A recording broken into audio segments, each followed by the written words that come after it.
What's up, everybody? Richard Dolan here for a courageous conversation. Well, man, today you're right. There's no going back. How do you feel the weight of that desire? I have been there for a while. Story's still being written, and you cut the story short. As they say, I'm playing with house money. They said, neo-fascist. You can't imagine, Richard. I've heard everything now. But I'll tell you what, you ain't never buying your time back. Value your time. Nothing can humiliate me. I've already done that. He said, you taught me there was more to life than pain, and that kind of opened the door for thousands and thousands of kids. Like, you just show up no matter what. This is an opportunity to kind of delve into yourself and actually pull out what you might have in there. It forced me to think about life after basketball. And it's funny because people need to laugh. You just pass it through, brother. Once you start a courageous conversation, there ain't ever going back to an ordinary one. Always good to be sitting down with the champ. Always good to be able to get into your space, into your humble abode, and be able to share what's going on. So first, Lennox, tell me what's life for you right now? What's it looking like? What are you doing? What's taking the time away from the champ? What's got your attention?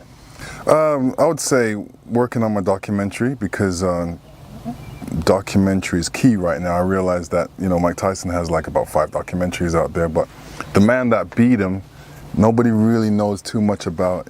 I'm like an enigma in one sense. So I'm working on that, making sure that the story's told properly, and I come across the way I want to. So some friends have actually bought it, and now they're doing it and completing it. So spending some time on that, spending some time working on my app, working on the app as well, which is Hush Hush. Hush Hush.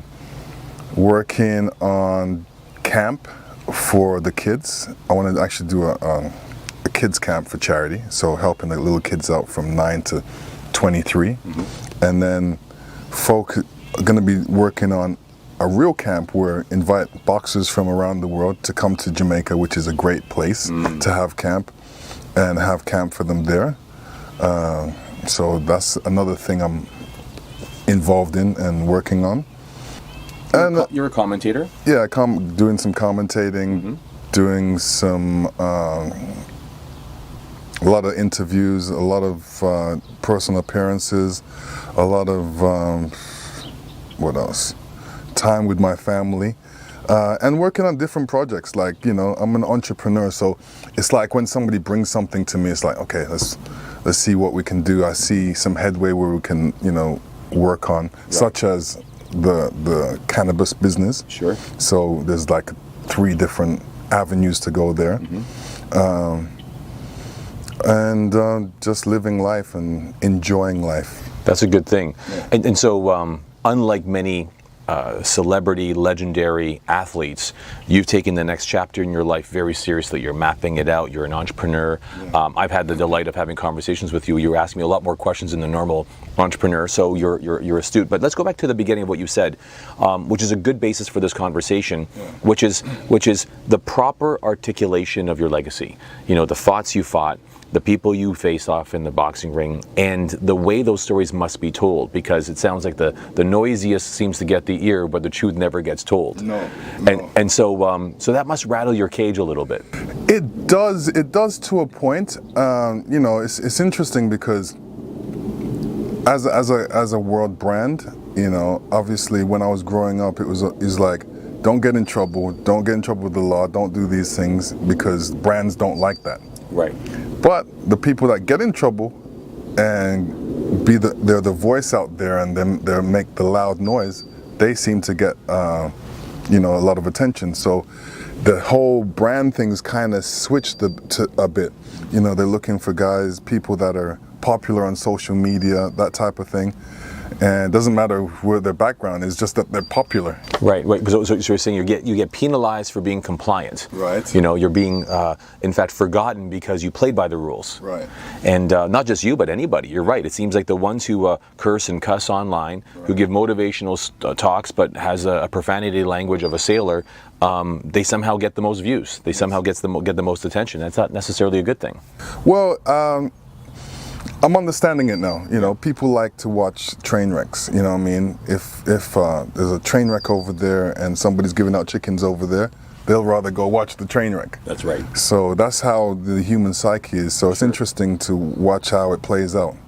Well, and coming from a very technically savvy boxer, you know, you weren't the vicious and the unbridled rage boxer. You were tactful. You were strategic, and it's the same kind of culture, and it sounds like spirit in what you do in business. Yeah. Yeah, absolutely. You know, I deal with it the same way. Even even when it comes to my leadership aspects. You know, where if I'm a leader of a company and somebody comes to me from the company and says, "Hey, we have a problem," you know, I'll think about it. I'll ask them what they think about it. I'll ask somebody else what they think about it. And if any of them have good ideas, I'll take from that. I say, you know what, you have a sound idea. We're going to take from this one. I think this is the way we should go. Unless my idea is not better. Well, it sounds like you're the purveyor of collective intelligence, which is a very wise way to go about things. I empathize.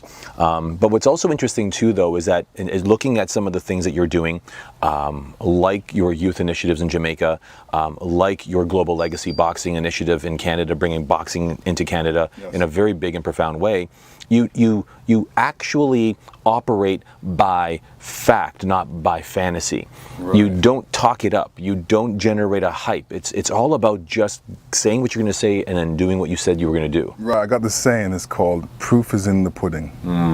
So I always have been that way and I don't cry over spilt milk.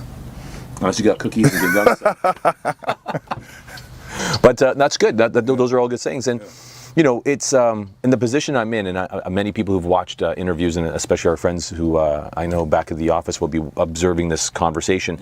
It's not often I get, I'm taken aback by someone's profile. I've been able to, and I've been blessed to interview some incredible thought leaders in the world, but your story and your history resonates with me because it's almost like when you went into the ring, you have a fan base that includes me that said, this is the guy that isn't talking the smack. This is the guy who's not trying to generate a circus act prior to a fight or a weigh-in. This is the guy that comes in and just gets the job done.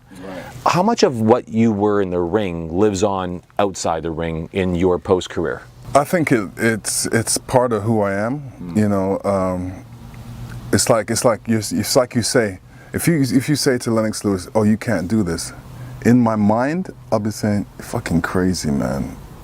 But personally, in my mind, I'm just saying, "Sure, okay, cool, you'll see." Yeah. And it's really, "you'll see" is my fighting words. You'll see. It's just like a man saying to me, "Oh, I'm gonna beat you up, I'm gonna knock you out." I'm like, "Okay, you think I'm soft? You'll see." So mentally, I'm a lion inside. Outside, I don't need to be a lion, because if I am a lion outside, I would intimidate a lot of people. Right, and the lion is what you're known for. That's probably the synonym with who Lennox is, the champ. Tell me a bit more about just what home also now means for you. You know, home as a sport has been boxing. There's no second guessing it that, you know, being a commentator, being a celebrity guest at many matches around the world, you are always celebrated and cheered the loudest when you walk into a ring or into an arena. But in terms of just the very fact that you are now at this stage in your career, what is it that really calls to you more now as you look out? Is it the celebration of your legacy? Is it the articulation of what you've done? Is it the combination of both? And in business, what would you say? I would say it's both. Okay. It's you know, who I am as a person. I want to still keep, you know, living the same way my mother brought me up, with respect, and, you know, always try and finish what I started. You know, always be respectful to people. So I think that's something that I'm pushing on to my family as well, making sure that, you know, they're okay. They haven't seen me around for a while in boxing. I'm glad that the fact that I'm able to not box and spend time with them. I understand. I see a lot of boxers today where they're basically, you know, boxing, they're looking after their family, and they don't realize what type of head trauma that is without getting hit, you know, dealing with, you know, rent and all these different things that come into play because you're boxing, and boxing's not really making any money when you first start out. It makes money when you've really made it. Right. And a lot of them haven't made it yet, but yet they have a family. Right. So I did mine the opposite way. I made sure I made it first, got all the accolades, and then settled down with my family, because I looked at the past. The past is my key to the future. So the past is why did Muhammad Ali's daughter start boxing? Why did George Foreman's daughter start boxing? Why did Fraser's son start boxing? These, because their fathers were away training while they were at home, so they missed their father, and they were drawn to the same sport that their father was doing because that's what their father was doing, because they weren't around their father, and that's what their father was doing, so they wanted to be just as good as their father, or be, you know, make something of themselves just like their father and be famous just like their father. Well, it sounds a little bit, as you pontificate, and as two dads sitting side by side, I can empathize, where if you don't give the attention to a child, this is my own personal view, the child is going to do the very thing that they hope to get your attention with. So if I don't get my dad's attention, maybe I'll just do what my dad used to, so now we have at least something in common, since it doesn't seem to be that I'm a child and you're my dad, and we don't have that relationship that's healthy. But you are a little bit different. Who you are today is exactly the same, I've been told, as who you were 20 years ago. Yes. The same temperament, the same personality, the same lightable fuse that's contained, though. So I want to circle back to the, oh yeah, I'll show you. Yeah. Was that driven, is that a mantra for you that's driven by an anger or rage that you've had in the past? Do you operate with any type of upset operationally, or is it just that's a good trigger line for you, to just be challenged? No, what it is I realize that people get mad, and they get mad over things they can't control. So I'm like, why get mad over things you can't control? Because you're wasting energy. So I try not to get mad over things I can't control. So if a guy's over there and he's calling me names and I can't get to him, then I calm, because I can't get to him, so I don't get mad. Right. Right, but this is important. So one of the key things I want to really just bookend is, aside from your celebritism, aside from your history, and you're the last undisputed heavyweight champion of the world. Right. Goodness, you're teaching values. Yes. You're teaching some old school, old world ways of just carrying on a good, solid way of being a great character, great human being, and a great, confident self. Yes. Without distractions. Would you agree with that? I would totally agree with that. Because it's eminent and clear in what you've been doing with Jamaican kids, your camps there. You've been teaching kids and inspiring them to read. You've been inspiring them to be great athletes, no matter what levels they're at. And that's a huge movement now. A lot of people, especially commercial Earth, if it were, corporate America or corporate Canada and corporate Europe, they've been looking at other wonderful causes, but we're forgetting our youth. But you haven't.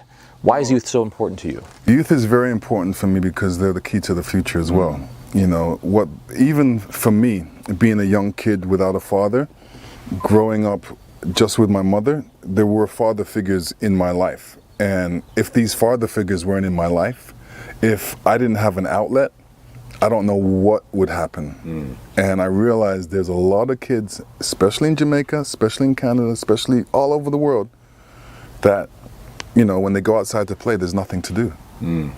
Nobody spends the time with them, so they figure out something to do. And usually it's not good.